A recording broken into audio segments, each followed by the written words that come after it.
youths have a lot of talent, they have a lot of things to offer, but they are very scared. They don't know how to get about it. They don't know how to do it.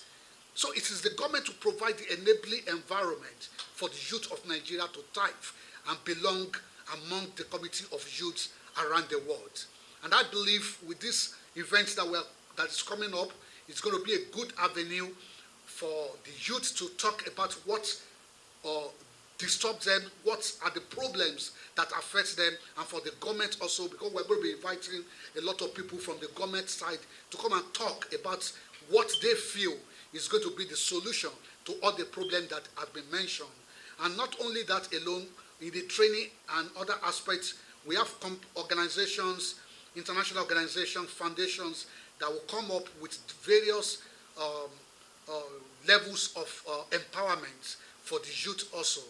And not only this, I want to task the government also about employment, apart from youth involving in different skills and vocational trainings. They should try as much as possible to create more employment so that more of the youths can be employed.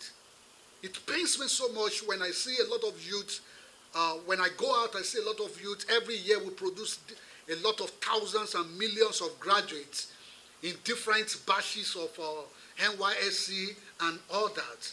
We should try as much as possible to see how these people, how we can harness all these great intellectual people to see how we can get them more employed both in the civil service and other areas, private sectors and other areas. So it's for the government to provide the enabling environment so that the private sector can thrive, and at the same time, at the end of the day, the youth can be employed in various areas in this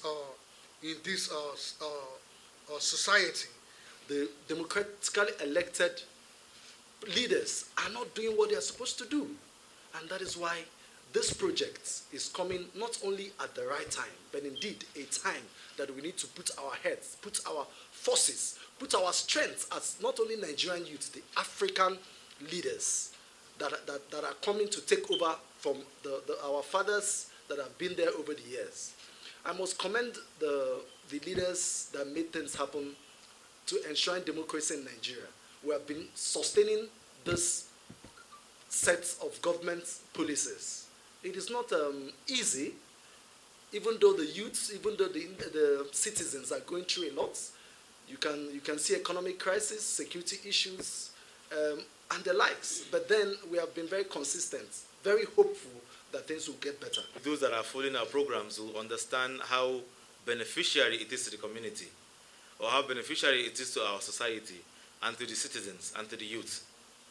People like us have had opportunities to express our feelings and our emotions, and what we think, or how we think the government should do better in such programs.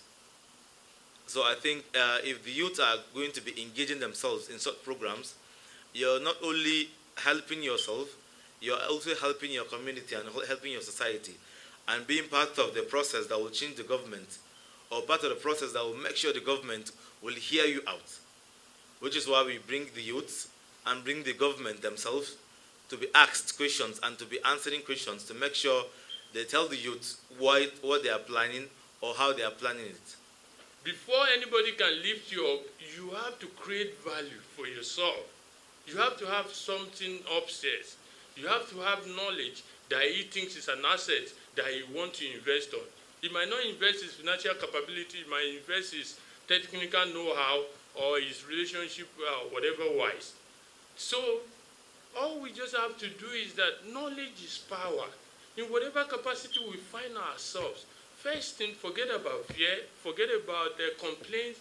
Put your best in that. You never can tell. One day, somebody will just come closer to you and say, do you know I'm looking for a photographer? Who can do this? Who can? I say, oh, God, I can do all these things you are saying and more. He said, I give you 5 minutes. Show yourself. And before you know it, you take it from there. Then in whatever situation or position we find ourselves, we should always be patriotic. We should stop condemning the country. Let us love the country the way we love ourselves and believe that everything is going to be far better than this if we put our heads together to you.